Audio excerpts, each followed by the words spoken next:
Everyone, if you grab your seats so we can get started, we have a very distinguished guest, and we would like to get started. Okay, if we can get that door so we can... Perfect.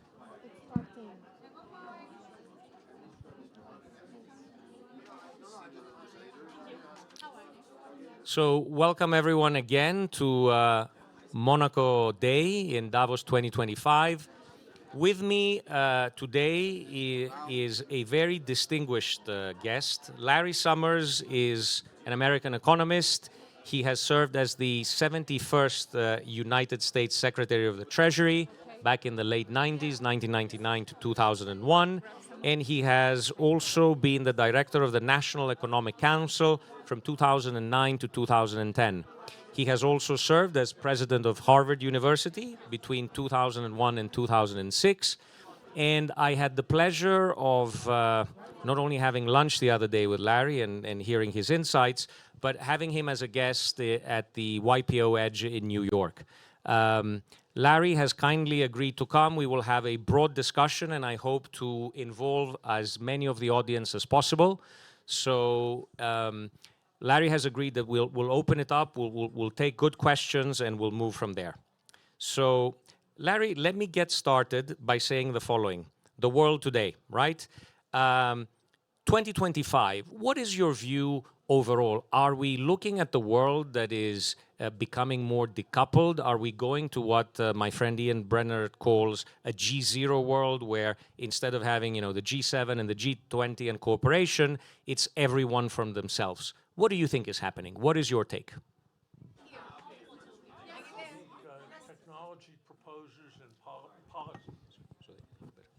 Technology proposes and policy disposes.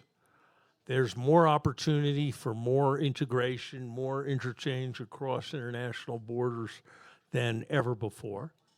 There's more scope for people in different countries to cooperate, for companies in different countries to cooperate. But at the same time, what actually happens depends upon choices that governments make. And there's an increasing tendency, led by the United States, towards governments pursuing more nationalist and more local policies. And so I think it's a mistake to see things going unambiguously in either direction, given that technology and politics are pushing in different directions. And what is your view, since you touched upon the US, and we definitely need to touch upon it, what is your view on the strength and the resilience of the US economy in 2025 and going forward? U.S. corporations are doing great. I'm not so sure about U.S. people. The United States is 67% of the world's stock market wealth. That is a stunning number for a country that's 4% of the world's population and maybe 20% of the world's GDP. U.S. companies are doing fantastically. If you look at the big breakout companies in technology, which is where a huge amount of the action is, they are virtually all American if they're not Chinese. That is a huge achievement. It's in very important respects a tribute to American culture and American support for entrepreneurship. That's the good news. It's also true that 20% of Americans die before the age of 70, that compares with a number that's about 12 in most of Western Europe, that compares with a number which is 19 in Iran. And there are many examples of that. And there's clearly a huge frustration on the part of the kinds of Americans who don't get invited to Davos, the kinds of Americans who are not part of the upper crust, the kinds of Americans who don't live in our coastal elite states. And so we are a more divided society than we have been historically. And let me ask you, again, on that U.S. front, a lot of news flow the last few days. What do you think is going to happen with the tariffs? Will the U.S. move ahead and implement those tariffs against China and Europe? More than you hope and less than he says would be my best guess. I would be very surprised if we don't see some tariffs that, as an economist, I will regard as substantially misguided. At the same time, I think the new administration is very sensitive to market realities, doesn't want to do things that will disturb markets, doesn't want to do things that will obstruct U.S. business interests, and that will lead it to be somewhat more cautious than some of the more extreme rhetoric during the campaign would lead one to expect. And if that happens, what do you think the implications and the impact will be on Europe especially? I think Europe is facing profound challenges. Europe has the same kinds of political problems that we do, of an angry, surly middle class that has lost confidence in elites. Europe has not done well in the global competition for capital. An economic model based on importing Russian energy to serve a Chinese market backed by an American security guarantee has not worked out as well as many Europeans hoped. I think there are the beginnings of recognition in Europe. I found the Draghi report a persuasive and influential document, but watching, I fear that there may well be a Lagarde report 6 or 8 years from now that echoes in important ways the contents of the Draghi report. And looking at the US dollar, obviously a reserve currency, but if we look at US dollars, 80% of dollars in circulation have been issued after 2020. What does that say about the purchasing power of US dollars going forward? I don't think in the modern world the monetarist vision is a terribly helpful way of thinking about inflation. When money didn't pay interest, it was natural to think that if you printed a lot of money, it would have to get held some which way, and as everybody tried to get rid of their money, they would push up the price level. And so that was the essence of the monetarist idea. I don't think that's a helpful idea in a world where money in the form that most people have heard of it pay market interest rates. So I don't find the monetarist mode of analysis very useful for thinking about inflation. I do think that the magnitude of U.S. budget deficits, combined with the risk of tariff shocks, combined with the risk of labor shortages as immigrant labor supply is reduced, combined with an administration that appears to be unwilling to grant large independence to the Federal Reserve, I think all of that taken together risks a self-fulfilling increase in inflation expectations. Since we're on inflation and let's look at store of wealth, a lot has been said about crypto and especially about Bitcoin as a store of wealth. What is your take? Is that a good store of wealth? Could it serve that purpose? Never say never. I think that a substantial fraction of the use case for crypto has been historically the avoidance of know your customer, money laundering, and other kinds of rules and restrictions. And then, of course, knowing that there will be a demand from illicit sources, there's every reason for illicit sources to hold it as well and to front run that demand. So I don't mean at all to imply that there are no legitimate users of crypto. There obviously are, and obviously the vast majority of users are legitimate. But I don't find the notion that crypto is going to be the major threat to the dollar that some people have to be plausible. Indeed, I would rather guess that insofar as crypto has any implications for the dollar, it's likely to be that stable coins are heavily pegged to the dollar, and that the existence of those stable coins that are pegged to the dollar will tend to reinforce demand for the dollar. And so if anything, I think of the crypto effect as being to strengthen the dollar. So basically, crypto coins such as, I guess, what you would like to see is more regulation and more stability in these, knowing that the underlying asset is there, such as what Ripple is doing recently, and other companies will follow, whereby you now have that as an alternative. I'm not going to comment on any specific company. In general, look, I think in crypto, as in most things, you need to find a sensible balance. I think the right way to think about this is you want to have a level playing field and then let crypto succeed if it succeeds, but not succeed on the basis of being a way of avoiding other laws like know your customer laws at banks. I think in some respects the previous administration was probably overly punitive with respect to crypto, but I've heard a lot of dumb ideas in my time, and a crypto reserve, a national crypto reserve, is one of the dumber ones. I get why we need an oil reserve because we might be short on oil. I get why we might need a cobalt reserve. Why do we need a Bitcoin reserve except to pump up the price of Bitcoin for the benefit of campaign contributors? So that idea seems to me to not be one that makes a lot of sense. Okay. Let me pivot a little bit and ask you about lending. Do you find that direct lending outside of the banks to be a threat to the stability of the system? It could turn out to be, but rather the opposite. I think the basic concept of traditional banking, which is that you have short-term deposit claims on which people can take their money out at any hour, being the liability that supports long-term loans that whose value may fluctuate substantially, is a bit problematic. And so to the extent that the move out of the banking system towards direct lending involves better maturity matching between the funding source, because money's locked up for some interval, and the lending interval, I think that could actually contribute to stability. Interesting.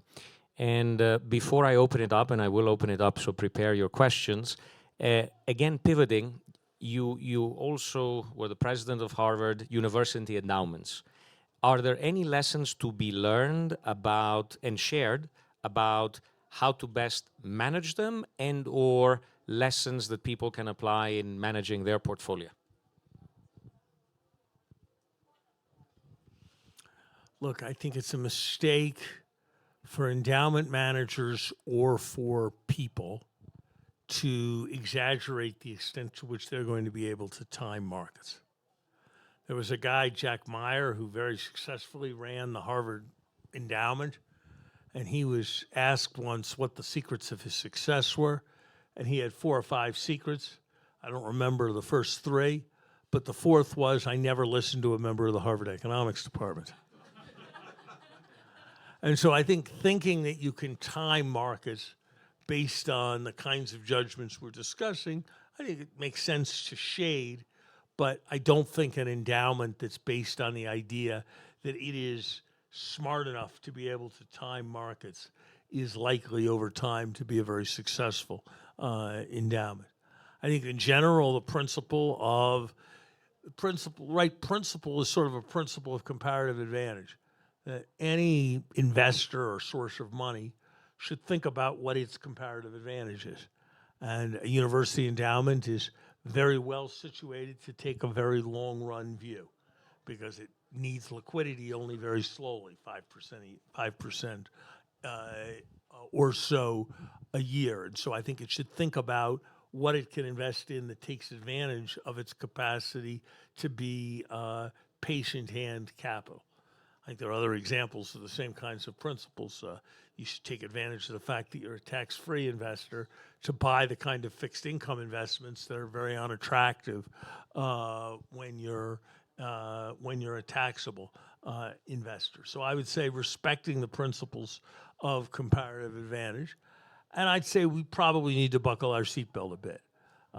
My assessment is that right now, risk premiums are probably at the very low end of their distribution. Excellent. Thank you for that. Let me open it a little bit to include the audience. I'll start here. You mentioned 67% of the world's equity is represented by the United States, and obviously that's powered by the AI boom and things related to it. You also have 36 trillion in debt, and you have crypto, which could be a bubble. What do you think the risk that it is a bubble and the stock market's a bubble, and as competition brings down earnings and such, that could lead to a serious economic decline, if not a collapse? I already suggested, I think, that there's a certain amount of market vulnerability right now. And I think it's hard to predict what will happen. You know, many people thought that the 1987 stock market crash was virtually certain to lead to a recession. It didn't. Many people thought the Asian financial crisis would culminate in recession. It didn't. Many people thought that the effort to bring down inflation in the United States would end in recession. It hasn't, at least so far. So I think it's a mistake to be certain about what the cyclical outlook is. But I think there are a lot of time bombs planted in a lot of different places. And that's why I would be a bit less economically euphoric than the average person who's spoken at this conference. Thank you. There's a question here, and then I'll go to a gentleman in the back. The lady, and then we'll have the gentleman in the back. Thank you, Professor Summers. Very lucky to take some of your classes at Harvard. Wanted to ask a question, like the same thing, just whatever he asked. Like, what are the time bombs that you think, because we have seen such a long bull cycle, especially in the U.S. market? Time bombs. Valuation is its own time bomb. When markets are high, at a certain point, new money runs out, and then things turn down, and then people decide, I wished I'd locked my profits in before, I better do it while I still have some. And then more people liquidate, and then more people liquidate, and you can get a quite unstable situation. So I think that's the first answer. I think the second answer is there are a ton of geopolitical triggers out there that have to be of substantial concern. Ukraine, the Middle East, all of that. I think the third is that what we have is an erratic, not completely law-respecting, anti-business regulation administration. And so far, the administration is being mostly viewed from the prism of being anti-business regulation. But they're still erratic, and they're still not completely committed to the rule of law. And if those first two problems come into focus, I think that could be consequential for the level of markets. And the fourth thing I'd say is I think the U.S. budget deficit is worse on a long-term projected basis than any time I've seen in the last 50 years. And so there'll come a time when chickens come home to roost with respect to that, but it's hard to know when that time will be. Thank you. Gentleman in the back. Following on from that, Professor Summers, what would your advice be to President Trump now regarding the tax policy settings in the United States, and particularly his proposal to cut taxes? I would argue it's mostly ill-advised. I would argue that I don't think that excessively high tax rates are plausibly a major factor slowing U.S. economic growth right now. I would note that the business community's proposal for the corporate tax rate was that it be 25%, and in fact, it's 21%. So we've given business even more than it asked for. So I don't think I'd favor a tax-cutting approach as a crucial part of generating increased economic growth. Thank you. Thank you, Tassos. Larry, at the outset, let me say I'm a tremendous fan of yours, and your analysis is absolutely spot on. What is the risk that the next move in interest rates will be up? 25 or 30%. I think that the scenario that gets you to a next up move is a continuing strong economy coupled with increased inflationary pressure that leads the Fed to think that policy should be restrictive in a reasonable way. And the Fed then sits there and observes that the economy hasn't been slowing very much with 4.25% interest rates.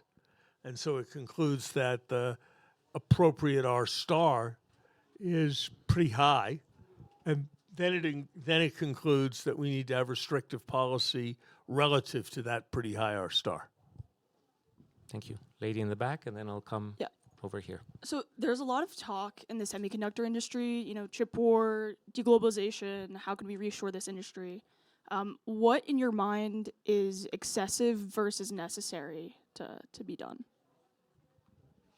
I don't really feel like I know. I have an instinct that it's much more likely that we'll make a mistake of not having done enough to preserve semiconductor access than having done too much. So I'm a supporter of the CHIPS Act, albeit with an awareness that there are a lot of questions about how it's being implemented, and I'd rather be seeing the government concentrate a bit more on efficiency and rapidity of production and a bit less on the labor union composition of the workforce or the nature of child care benefits being provided. But I think that kind of policy probably is broadly, a policy like the CHIPS Act probably is broadly appropriate. Gentleman here on the right. Larry, you commented on the dollar before, and what is your view on the euro? Because here we are in Europe, two of the strongest EU economies, namely Germany and France, are in crisis. I mean, France is obvious, political crisis, indebtedness, and Germany is suffering from the energy challenge, the Chinese market. So here you have a big, let's say, alternative currency, which feels a little bit threatened. I don't know whether, I mean, maybe in relation to the dollar, what do you think about euro as a currency? You know, I broadly have said many times as a joke that the dollar is fortunate in its alternatives. Europe is a museum. Japan is a nursing home. China is a jail. And Bitcoin is an experiment. And I think that captures, it's obviously not right exactly, but I think that captures some very important truth. So I have a feeling the dollar is going to be strong for quite some time to come. Now, it already is strong. Does that mean it's going to get stronger? That is anybody's guess. Europe, look, currencies get weak when competitiveness gets low, and so you have to put things on sale. And I don't think the structural roots of European competitiveness are on a rapid road to improvement. And if Europe's principal export becomes increasingly traditional manufacturing and tourism, that's going to be a situation where in order for markets to equilibrate, those things are going to have to get put on sale, and imports are going to have to become expensive. And that points towards more weakness in the euro. Thank you. A couple more questions, one from the gentleman in the back. Thank you. So on another topic, on geopolitics, what do you think about the new administration getting peace by strength? How do you view the US-China, US-Russia relations going forward? I wish I knew. I have been a little bit surprised and a little bit pleased that the new president does not seem as committed to simply generating goodwill with President Putin as he had seemed at some earlier points in the past. And that makes me think that there may be a somewhat more robust defense of Ukraine than I might have expected several months ago. And I think that's an encouraging development. What was the other part of your question? That's basically geopolitics in general, whether it's Russia or China. Look, I think we're in a much more difficult world than we've been. The Prime Minister of Britain and the President of the United States have met each other about 20 times in the last decade. So it's about twice a year. That's what it is. The Premier of China and the Premier of the Soviet Union have met each other more than 40 times. And that is telling you about an emerging axis. And I think that emerging axis has to be an object of serious concern for the United States. Super. Last question. Hi, Larry. Thanks for making time. I appreciate it. It's good to see you. What do you think of Scott Bessent? The question was, what do I think of Scott Bessent? I believe that all of us, whatever our political views, should always be rooting for the U.S. President and the U.S. Treasury Secretary to succeed.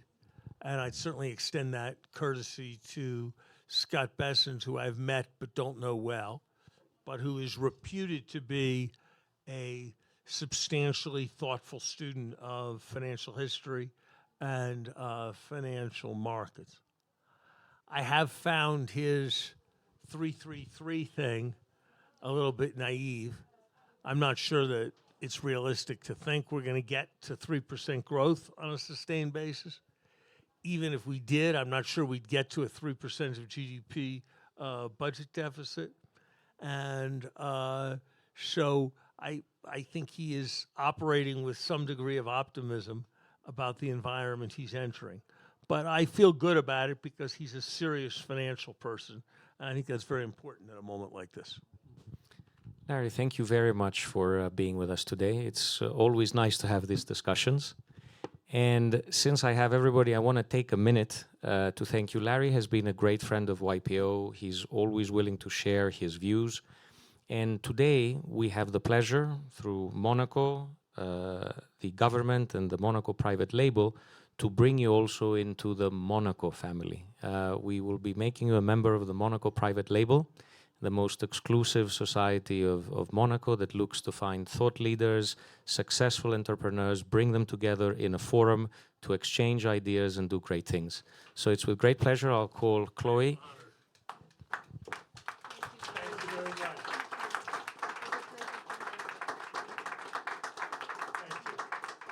It's a real pleasure, and thank you always for taking the time. Thank you. Thank you.